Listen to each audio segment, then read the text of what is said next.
স্বর্ণ আছে 6 ভরি, টাকা আছে 50,000, আবার কি জাকাত হবে? বলে কত টাকা হবে? দেখুন, স্বর্ণ যদি থাকে শুধু স্বর্ণ, তাহলে 7.5 ভরির নিচে থাকলে জাকাত আসবে না।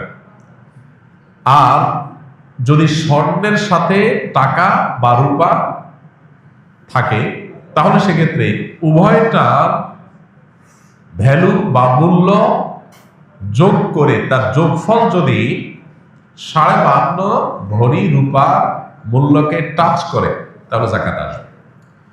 ব্যাপারটা হলো এরকম, শুধু স্বর্ণ থাকলে তখন 7.5 ভরির নিচে সেটা জাকাতে বল হবে না, কিন্তু স্বর্ণের সাথে যখন টাকা যুক্ত হবে তখন ওটার ভ্যালুটা অ্যাড হবে।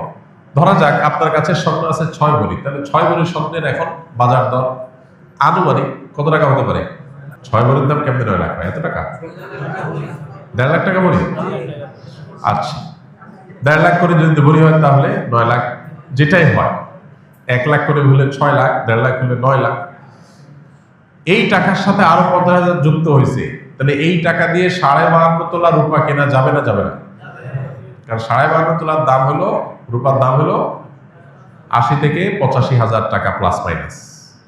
52.5 তোলা রূপার দাম হলো 80 থেকে 85,000 টাকা প্লাস মাইনাস এখনকার বাজার দর অনুযায়ী। তাহলে 9 লাখ তো এখানেই আছে, সাথে আরো 50, তাহলে হয়ে আরো আবার আছে, তাহলে পুরাটার জাকাত দিতে হবে। এখন যদি বলেন না আমি শুধু 6 ভরি আছে, আপনার 7.5 ভরি নাই, তাহলে 50,000 যেটা আছে এটা খরচ করে ফেলতে হবে না দান করে ফেলতে হবে? এটা জাকাত দেওয়ার মতো যদি না থাকে, তাহলে শুধু স্বর্ণ যদি থাকে 6 ভরির উপরে জাকাত আসবে